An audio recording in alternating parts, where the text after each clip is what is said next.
Hello students, इस video में हम बात करेंगे जब आपका जॉइनिंग लेटर आ जाता है तो उसके बाद आपकी जॉब लाइफ क्या होती है, आपकी सैलरी कितनी होती है, आपकी पर्सनल लाइफ कैसी होती है, आपको कितनी छुट्टियां मिलती हैं, आप अपनी करियर में आगे कैसे ग्रो कर सकते हो। तो ये सारे डाउट्स आपके आगे वीडियो में क्लियर होंगे। तो चलिए स्टार्ट करते हैं।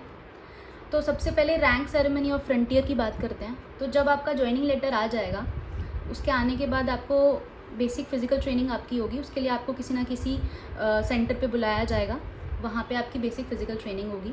ये ट्रेनिंग आपकी फ़िज़िकल और मेंटल स्ट्रेंथ दोनों को टेस्ट करती है। ये ट्रेनिंग कंप्लीट जब हो जाती है, या तो 6 महीने की होगी या ये 11 महीने की होगी। तो जब ये ट्रेनिंग कंप्लीट हो जाती है, उसके बाद आपको आपका फ्रंटियर और आपकी रैंक लगती है। तो मतलब जब आपका ये 6 महीने का ट्रेनिंग चल रहा होता है तो उसमें आप एक नॉर्मल कैंडिडेट की तरह ट्रीट किए जाते हो। तो जो भी आपका उस्ताद होगा या जो भी आपका ट्रेनर होगा, वो आपको जो सिखा रहा होगा, वो ये नहीं देखेगा कि ये मेरे से बड़ी रैंक का है या छोटी रैंक का है। वो आपको एक नॉर्मल कैंडिडेट की तरह ट्रीट करेगा और आपको पूरी ट्रेनिंग करवाएगा। लेकिन जब ये ट्रेनिंग कंप्लीट हो जाएगी तो आपकी फाइनल पासिंग आउट परेड होगी, जिसमें आपकी रैंक सेरेमनी होगी। तो आप जिस भी रैंक पे लग रहे होंगे, जैसे आपको हेड कांस्टेबल से आप भर्ती हुए हैं या फिर आप एएसआई से लग रहे हैं, तो वो रैंक आपको लगाई जाएगी। मीनवाइल आपको बेसिक ट्रेनिंग के टाइम पे ही आपका फ्रंटियर भी पता चल जाता है। आपको जो भी फ्रंटियर मिल रहा होता है, जैसे पंजाब मिल रहा है, गुजरात मिल रहा है, जम्मू कश्मीर मिल रहा है, या फिर मेघालय एंड मिज़ोरम मिल रहा है, तो जो भी फ्रंटियर आपको मिलेगा वो आपको पता चल जाएगा। तो ये तो हुआ रैंक सेरेमनी और फ्रंटियर का पार्ट। अब हम बात करते हैं जॉब लाइफ और लीव्स। तो जब जॉब लाइफ की बात करते हैं, तो जब आप अपने फ्रंटियर में, या तो आप बटालियन लेवल पे जाएंगे या आप सेक्टर लेवल पे जाएंगे। तो मान लीजिए आप जब बटालियन में अपनी जाते हैं, रिपोर्ट करते हैं, तो आपकी जो जॉब लाइफ होती है वो बहुत ही कंपैरेटिवली जीडी से इजी होती है। क्यों होती है? क्योंकि आप, ऐसा नहीं है कि आपको बॉर्डर पे डिप्लॉय किया जाएगा, आपको बॉर्डर टू बॉर्डर घूमना पड़ेगा। नहीं, आपको एक ऑफिस मिलेगा जिसको हम एडमिन ऑफिस बोलते हैं। वहाँ पे आपको अपनी एक डेस्क मिलेगी, एक कंप्यूटर मिलेगा जिस पे आपको काम करना होगा। तो एज इन कोई डिफ़िकल्ट लाइफ नहीं होती है जो कि जीडी डिपार्टमेंट की होती है, क्योंकि उनको कंटिन्यूसली मॉनिटरिंग और पेट्रोलिंग करनी पड़ती है बॉर्डर्स पे। फिर लीव्स की बात करें तो हमारे पास दो तरीके से हमें लीव्स मिलती हैं। एक तो अर्न लीव्स और एक कैजुअल लीव्स। अर्न लीव्स 60 होती हैं और कैजुअल लीव्स 15 होती हैं। अभी जो अर्न लीव्स होती हैं वो 30 हो जाती हैं जब आप फ्रंटियर या सेक्टर में पोस्टेड होते हैं, और जो कैजुअल लीव्स होती हैं वो 8 हो जाती हैं जब आप सेक्टर में पोस्ट होते हैं। तो बटालियन का और सेक्टर का अलग अलग रूल है, क्योंकि बटालियन में आपको सैटरडेज़ में भी काम करना होता है, लेकिन फ्रंटियर में क्या होता है या सेक्टर में क्या होता है, सैटरडे संडे ऑफ रहता है। तो इस वजह से वो 2 सैटरडे संडे जो आपको हर महीने, जो आपको एक सैटरडे संडे एक्स्ट्रा मिल रहा है, उसकी वजह से आपकी जो ओवरऑल लीव्स हैं, जो अर्न लीव्स हैं या कैजुअल लीव्स हैं, वो कम हो जाती हैं। उसके बाद अगर मैं बात करूँ पर्सनल और फैमिली लाइफ की, तो देखिए 2 तरीके से हम इसके बारे में बात कर सकते हैं। एक वो इंसान जो सिंगल है और एक वो कैंडिडेट जो मैरिड है। तो जो सिंगल है उसको वहाँ पे रहने के लिए बैरिक्स दिए जाएंगे, खाने के लिए आपके पास मेस होगी, आपको हॉस्पिटल फैसिलिटी मिलेगी 24/7। किसी भी तरीके की इमरजेंसी में अगर आपको दिखाना है या आपको मेडिकल लीव लेनी है तो आपको वो भी मिलेगी। अगर मान लीजिए कोई फैमिली पर्सन है तो उसको रहने के लिए बटालियन या सेक्टर जहाँ पे भी उसकी पोस्टिंग होगी, रहने के लिए क्वार्टर्स मिलेंगे। वो क्वार्टर्स के लिए इजीली अप्लाई कर सकता है, वो अपनी फैमिली को वहाँ रख सकता है जो भी उस पर डिपेंडेंट है। अगर उसके बच्चे हैं तो वो टिल 12th तक केवीज़ में ईज़िली पढ़ सकते हैं, जो कि एक बहुत अच्छा स्कूल माना जाता है केवी। तो पर्सनल और फैमिली लाइफ ओवरऑल आपकी बहुत अच्छी रहती है। अब हम बात करेंगे सैलरी और अदर पर्क्स की। देखिए सैलरी अगर मैं बात करूं तो अगर आप हेड कांस्टेबल की पोस्ट से जा रहे हैं तो आपकी बेसिक होगी 25,500, और अगर आप एएसआई की पोस्ट से जा रहे हैं तो आपकी जो बेसिक होगी वो 29,200।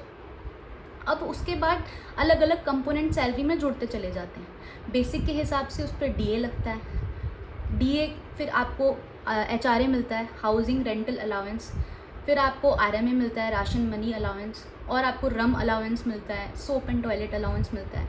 तो ओवरऑल पूरी सैलरी जो है वो ये छोटे छोटे कंपोनेंट्स को मिलके आती है। अब अदर पर्क्स की बात करूं तो आप Ayushman card, cashless facility avail कर सकते हैं, आपको इन कैंपस हॉस्पिटल फैसिलिटी मिलती है। तो ये बहुत सारे पर्क्स हैं जो आपको इवन वहाँ जाने के बाद और आपको पर्क्स पता चलते हैं। अब हम बात करेंगे करियर ग्रोथ की। देखिए, क्योंकि आप मिनिस्ट्रियल डिपार्टमेंट में जा रहे हैं तो आपकी जो करियर ग्रोथ होगी ना वो बहुत अच्छी होगी, क्योंकि आप अपना मान लीजिए आपका कोई भी वैकेंसी निकलती है बीएसएफ में फर्दर हायर पोस्ट के लिए, तो आप एज अ डिपार्टमेंटल कैंडिडेट उसमें अप्लाई कर सकते हैं। अब आपको फ़ायदा क्या होगा एज अ डिपार्टमेंटल कैंडिडेट, कि जो आपका कट ऑफ होगा उस पर्टिकुलर एग्ज़ाम के लिए, पहला तो वो कम हो जाएगा, और दूसरा आपको जो बेसिक फिजिकल ट्रेनिंग होती है उससे आपको दोबारा नहीं जाना होगा। ये तो पहला फ़ायदा हो गया। अगर आपको अच्छी पोस्ट के लिए अप्लाई करना है तो आप एज अ डिपार्टमेंटल कैंडिडेट के थ्रू अप्लाई कर सकते हैं। और दूसरा, अपने ही ऑर्गेनाइजेशन में प्रमोशनल एग्ज़ाम्स भी होते हैं। आप वो प्रमोशनल एग्ज़ाम्स देते हैं और आपका प्रमोशन जल्दी हो जाता है। एक होता है, एक फिक्स पीरियड ऑफ टाइम बाद होता है। आप अगर प्रमोशनल एग्ज़ाम्स में क्वालिफाई करते हैं तो आपका जो प्रमोशन होने की चांसेस होती हैं वो थोड़ी जल्दी होती हैं। तो ओवरऑल करियर ग्रोथ देखी जाए तो बहुत अच्छी है। फिर हम बात करते हैं लास्ट, ये मेरी सैलरी स्लिप है, ये मार्च 2024 की है। जैसा कि आप इसमें देख सकते हैं, इसमें मेरा नाम लिखा हुआ है। इसमें मेरी बेसिक पे 2700 रुपये क्यों है, जब लगे थे तो 25,500 थी, लेकिन क्या होता है कि हर साल आपका 3% का इंक्रीमेंट लगता है। जैसे मैंने जुलाई 2021 में ज्वाइन किया था, तो जुलाई 2022 में मेरा 3% का इंक्रीमेंट लगा बेसिक पे। फिर उसके बाद जुलाई 2023 में मेरा 3% इंक्रीमेंट लगा उस बेसिक पे। तो ये बेसिक पे करंट जो मैंने अभी विड्रॉ करी है मार्च 2024 में, वो है 2700। उसके ऊपर जो करंट डीए चल रहा है जो कि 50% है वो लगा है, जो कि है 13,550 रुपये। आधा कर दीजिए आप 2700 का, वो उतना बैठ जाएगा। अब जैसा कि मैं बात कर रही थी आपसे आरएचए की, risk and hardship allowance. Risk and hardship allowance क्या होता है, आप जितने डिफ़िकल्ट एरिया में आपकी पोस्टिंग होती है ना, उतना ही आपको रिस्क एंड हार्डशिप अलाउंस मिलता है। जैसे कि आप देख सकते हैं, मेरा जो रिस्क एंड हार्डशिप अलाउंस है वो 6,000 रुपये है, आपको यहाँ दिख जाएगा। तो मेरा ये जो रिस्क एंड हार्डशिप अलाउंस है ये 6,000 रुपये क्यों है, क्योंकि मेरी पंजाब फ्रंटियर में पोस्टिंग हुई थी। लेकिन अगर कोई जो जम्मू जा रहा है या फिर जो छत्तीसगढ़ जा रहा है, उसकी जो रिस्क एंड हार्डशिप अलाउंस होती है वो बढ़ जाती है, वो आपको करीबन 16,000 रुपये मिलती है। फिर जो मैंने बात करी थी आपसे राशन मनी अलाउंस की, तो जो राशन मनी अलाउंस है वो अभी मिल रहा है 4342। तो ये अगर जैसे मान लीजिए कोई बैरिक में रह रहा है तो ये डिडक्ट हो जाता है, और अगर कोई अपने क्वार्टर्स लेके रह रहा है तो ये राशन मनी अलाउंस आपको मिलता है। लेकिन उसका फिर जो एचआरए होता है वो कट जाता है। जैसे कि आप देख सकते हैं, इसमें मेरा एचआरए 0 है, क्योंकि मैंने क्वार्टर फैसिलिटी अवेल कर रखी थी, इसलिए मेरे को इसमें एचआरए नहीं आया है। फिर एक पार्ट मिलता है आपको ट्रांसपोर्टेशन। देखिए यहाँ पे ट्रांसपोर्टेशन 2700 रुपये है। अच्छा, ये आपका जो आरएमए होता है और जो आपका जो ट्रांसपोर्टेशन होता है या फिर जो एचआरए होता है वो अकॉर्डिंग टू XYZ सिटी भी वेरी करता है। जैसे आप दिल्ली में पोस्टिंग होगी आपकी, तो आपका जो ट्रांसपोर्टेशन होगा और जो आपका एचआरए होगा बहुत कंपैरेटिवली ज़्यादा होगा।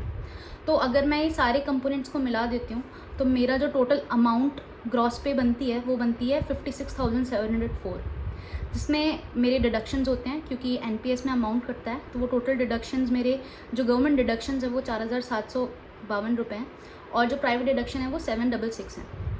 इस डिडक्शन के कटने के बाद जो मेरी नेट पे आती है वो आती है 51,952। मतलब जो मेरे अमाउंट टू बैंक आता है, जो मेरा अमाउंट आता है बैंक में, वो आता है 51,186। तो ये आपकी सैलरी इन हैंड होती है। अच्छा, अपार्ट फ्रॉम दिस क्या होता है, आपको पूरे साल में एक बार आपको अपना ड्रेस अलाउंस भी मिलता है, जो कि 10,000 रुपये होता है। तो वो आपको साल में, जैसे मान लीजिए जुलाई में आप भर्ती हो तो हर साल आपको जुलाई में वो 10,000 रुपये आपके क्रेडिट होते जाएंगे। ये हुआ आपका पूरा सैलरी का पार्ट। तो आई होप मैंने आपके सारे डाउट्स क्लियर किए होंगे, या आपको जो भी क्वेश्चंस होंगे रिगार्डिंग आपकी क्या जॉब लाइफ होगी और पर्सनल लाइफ होगी या लीव्स या पे, जो भी आपको डाउट्स थे वो मैंने क्लियर किए। स्टिल अगर आपको किसी भी तरीके की इन्फॉर्मेशन या हेल्प चाहिए तो आप कमेंट कर सकते हैं। अगर आपको मेरी वीडियो पसंद आई हो तो please do like, share and subscribe. Thank you. जय हिंद।